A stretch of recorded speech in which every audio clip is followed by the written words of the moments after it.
Hello everyone.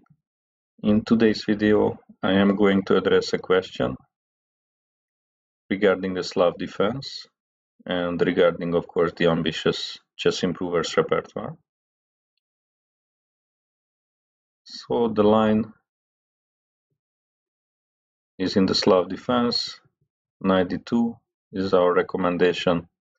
On chessable, black plays e6, queen c2, and here the rare move d takes on c4. I would say, I just don't see this move getting popular in human games. At least not until this 492 line gets very popular somehow.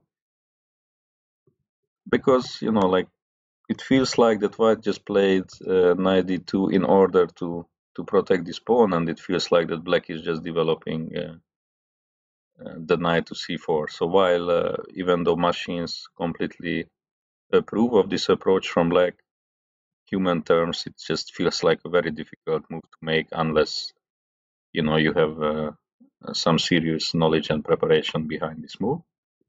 But in any case, so dc4. So now there are two options for white. There is queen takes c4, which is interesting, but it would be just too much not to take with the knight, which looks very natural. So what is the point of black's play? Black gave up the center, so white has some space advantage with the pawn on d4. And also the knight has been improved to c4. Now the bishop can develop to f4 or g5. So really everything looks great for black. Sorry, for white. But black has basically one good move in this position. Like otherwise, this dc4 is horrible. So they immediately have to challenge the center with c5. There is really nothing else. So like in practice, I saw a game with bishop b4, but after bishop d2, just this simple trade on d2, and white is much better because the break is not coming on c5. The break is not coming on e5, so it means that the bishop will be bad, and white just has more space, can develop with g3, with e3. Really bad position for black. Another option which was tried in practice is b5. This is more typical in the case of queen takes c4, because obviously the queen cannot go forward, but unfortunately for black the knight can. And it is pretty strong on e5. Sometimes there are knight g5 ideas to hit f7, but just a simple option like bishop b7 and e3. Again, white has a very nice position with strong knight and very easy development to follow. So yeah, these moves are not good. Black is gonna play c5 most likely, and as modern computers show, like many things are playable, and this one as well for black. So black lost the tempo, developed our knight a little bit, but it's still completely fine for them, I have to say. But obviously, white can try to pose problems. So what are the options here? Since black lost the move with this c6 and then c5, it would make sense with white to try to use this advantage in development, but it's really difficult. So black has no weaknesses and relatively straightforward moves like knight c6, obviously cd4 are there for them. So white can try two things. The computer suggestion is g3 in this position, which makes a lot of sense.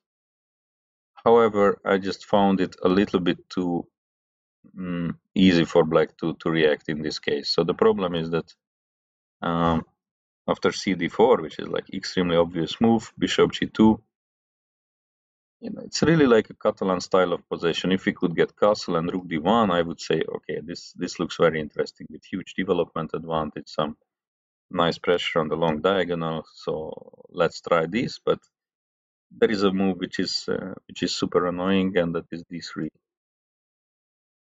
from black, and this is just spoils our structure. Whether we take with the queen or the pawn, it doesn't really matter, because eventually the problem is the d5 square. And once this knight reaches d5, even though the computer is saying some, small edge for white, I cannot really see it, to be honest. It's just solid for black. Of course, it's playable, and Pragnananda, for example, tried it with white, but if possible, I would go somewhere else. So the main move in practice is dc5. So not allowing cd, bishop takes on c5. And here again, white has a choice between two moves, I would say, more or less. I mean, g3 is the obvious move with the idea of bishop g2, but there is this tricky a3 move, and that's gonna be my recommendation in this video. So the problem with g3 that it's a little bit easier to find the correct way for black, because what is the idea behind g3? Put the bishop on g2, if possible make knight e5, and then pressurize the long diagonal. And the difference between c8 and g2 bishops could be quite unpleasant for black.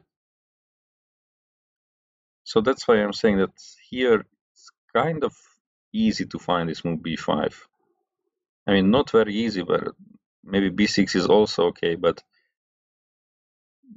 it's just really about getting a tempo on the knight and bringing the bishop to b7. That's the problem, and then neutralizing this bishop on g2.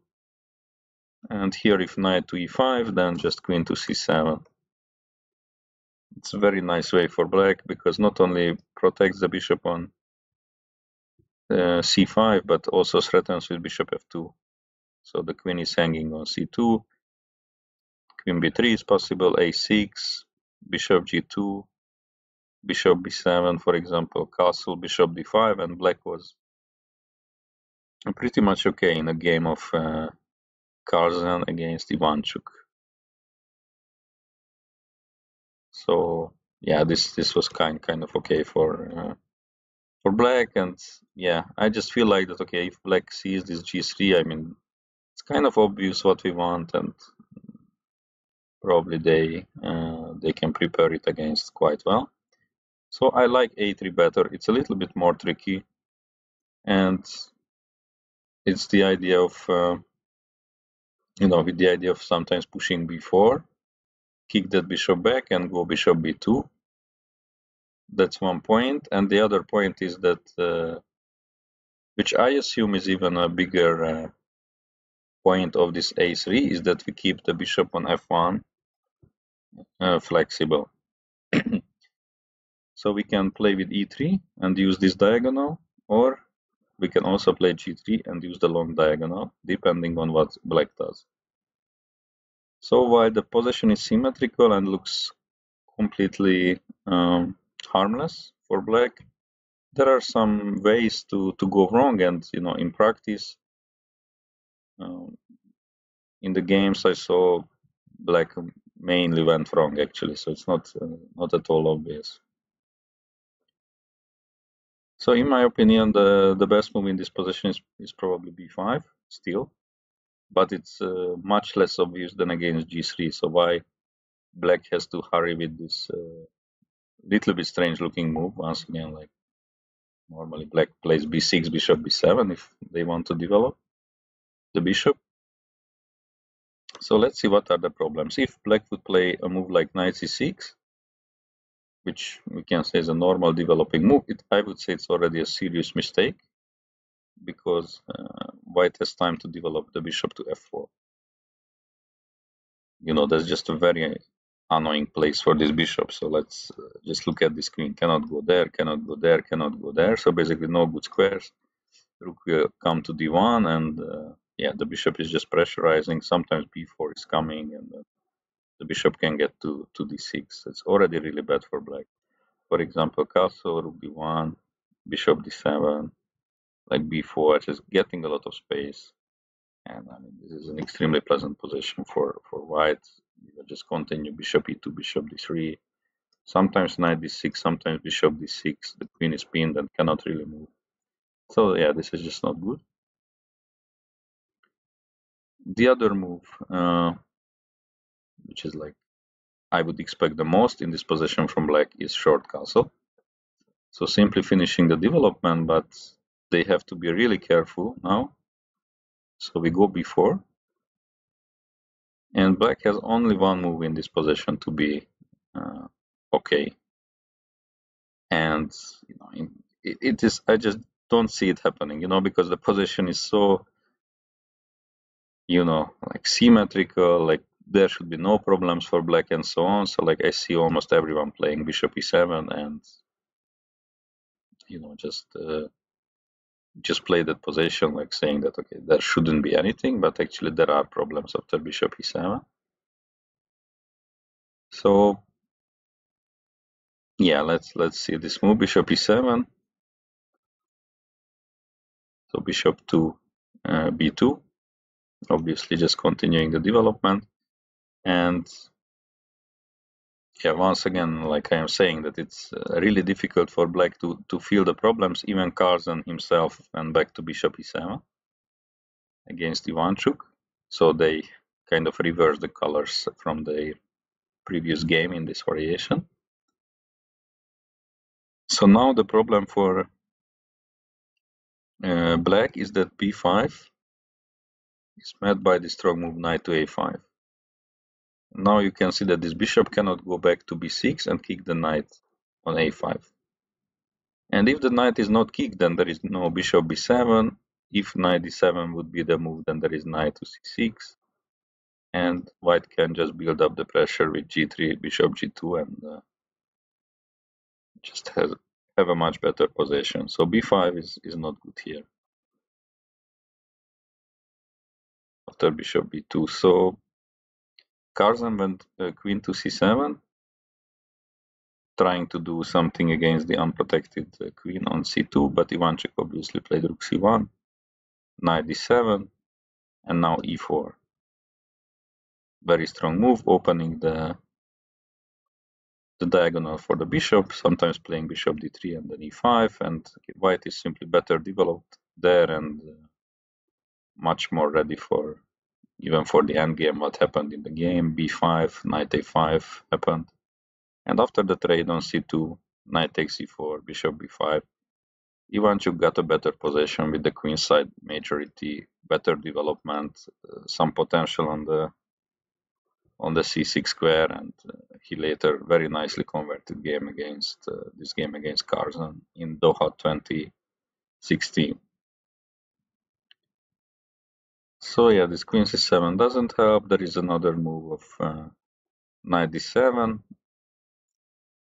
but once again, this is already like clear that white is in the driver's seat. We cannot really hope for more in the opening. We can play e4, for example, which is just a standard position with more space and better pieces for white. I also looked at this interesting idea, which I quite like, to be honest, g4. So the point is that if black would were to take this pawn on g4 after rook g1, well, there are certain problems on g7.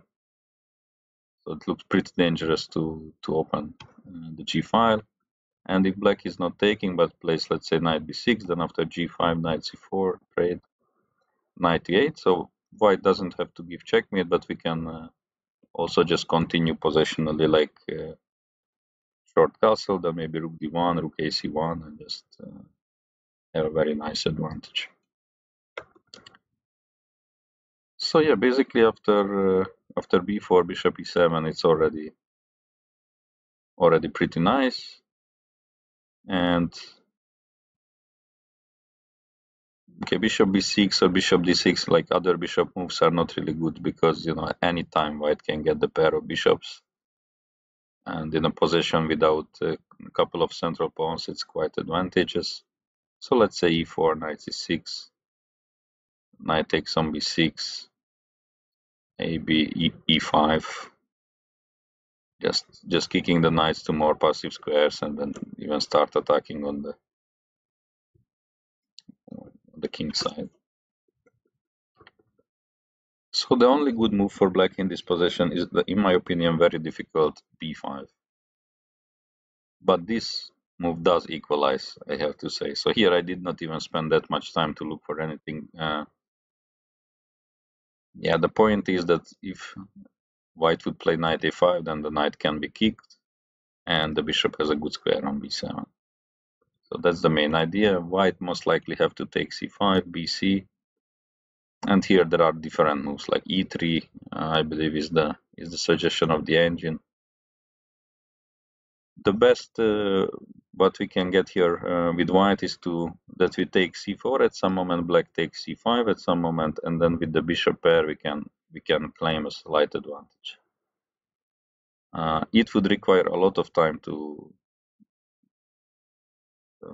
figure this out with the computer, I have to say, because it is saying a lot of zeros at this moment. But again, I believe if you just look at this position from the practical view, and if we assume that neither of the players are prepared, I still like white, because okay, I have this easy move and then castle, and then if black is not doing anything like in particular, then it will be a slightly better position for white. So yeah, against computer we have no chance here, but against humans I believe we have. In any case, this b5 is difficult. So after short castle, I believe b4 is already quite promising for whites. So on a3, according to my analysis, b5 should be played, but again, not easy at all. And we go knight e5 with the tempo attacking the bishop. And one more very tricky moment for black. So there are a couple of options to protect this bishop or move it away, but I would say one of the least natural ones, at least for me, is the correct one. So for example, the bishop can be removed to e7, which is just a natural square, and if white would play g3, then black is in time to oppose this bishop in the long diagonal with a decent position. But here is the point of delaying g3. Now white plays e3 with the idea of taking this loose b5 pawn with a check. So yeah, black has to address this. The alternative is to play e4 in this position, but I didn't like it that much because it can give a target for the bishop on c8. So yeah, for example, if short castle, bishop d3, so it's important that we don't take, because queen a5,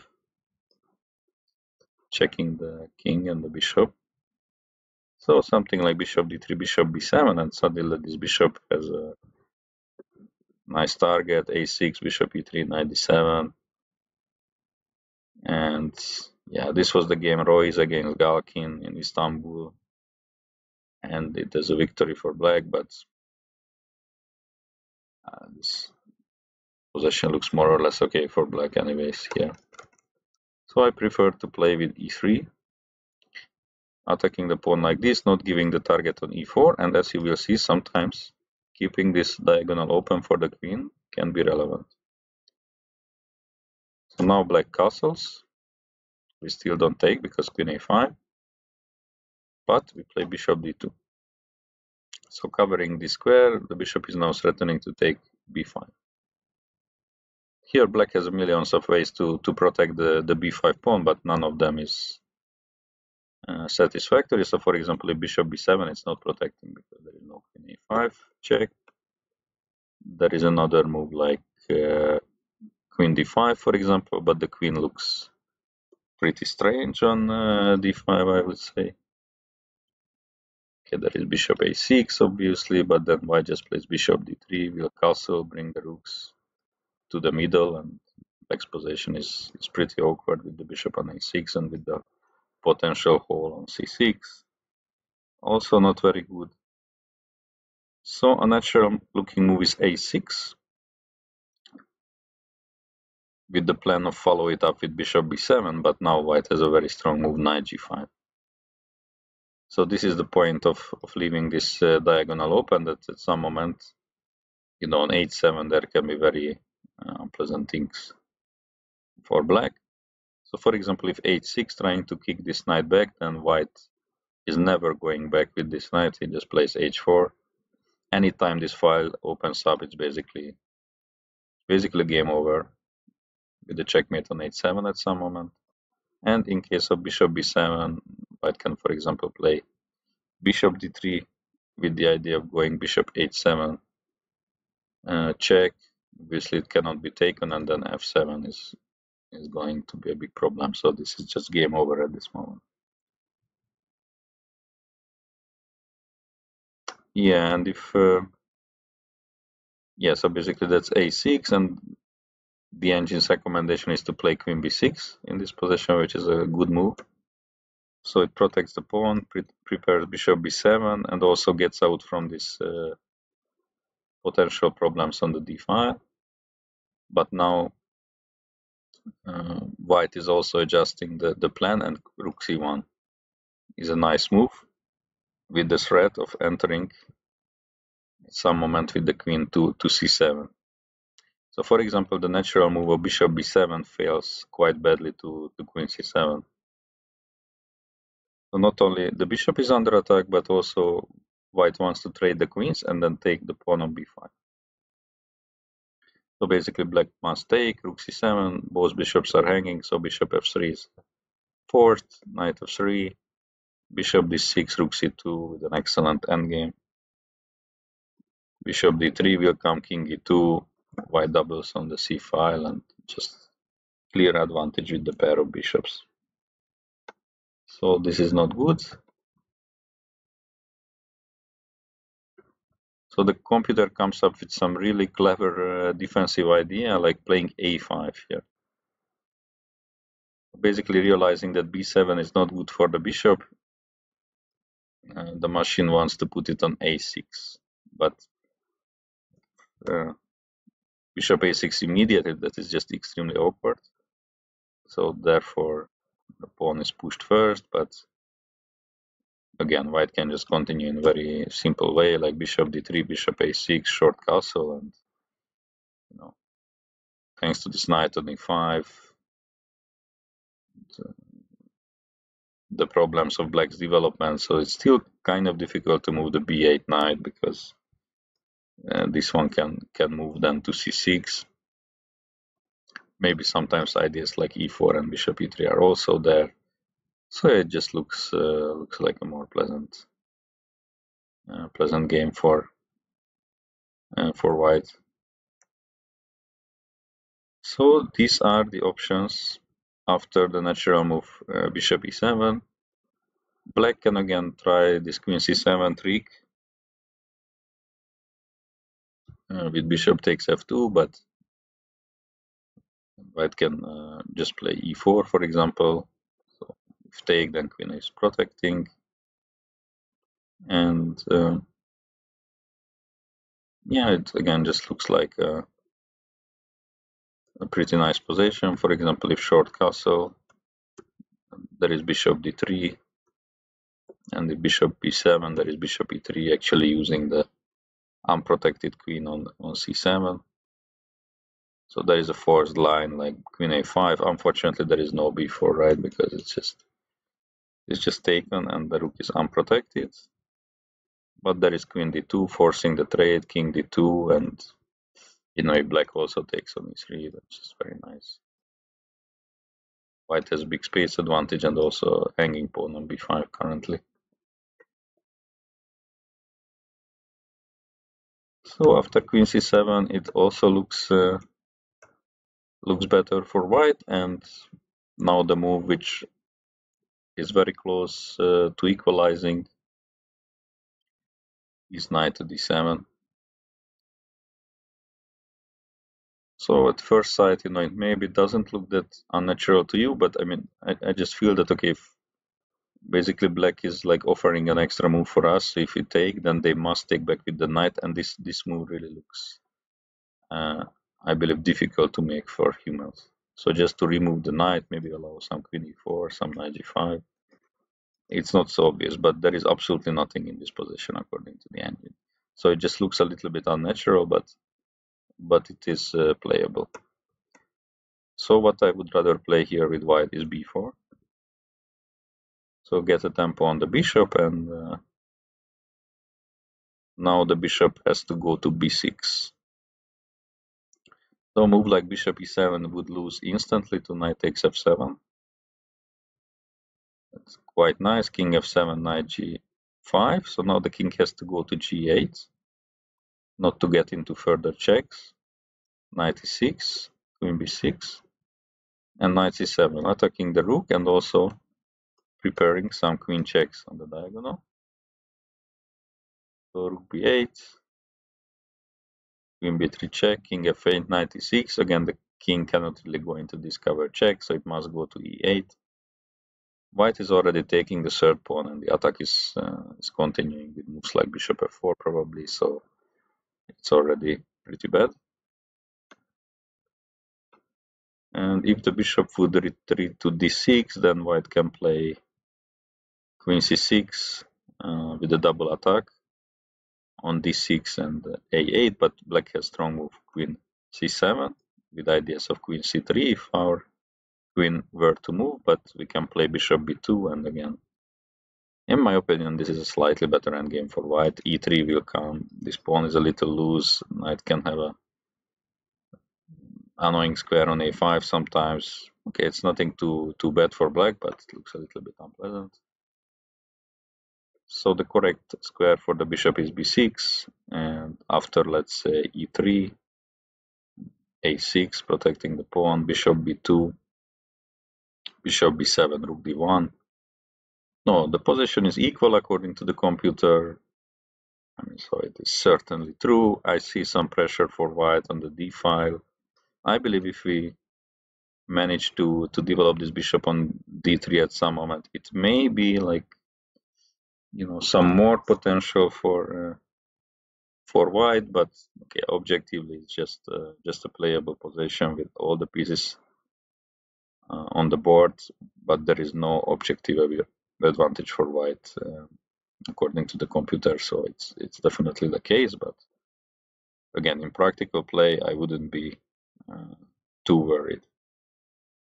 So this more or less covers this rare line of dc4, which is quite playable, but I see it more happening in, you know, correspondence games, EMEA games, when players are allowed to use engines, and you know, engine likes this idea of taking and playing c5.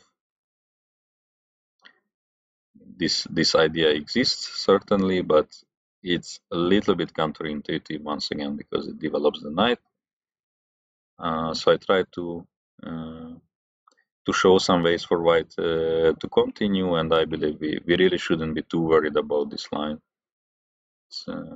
Black is okay, but they are fighting for the equality, and white can pose some questions.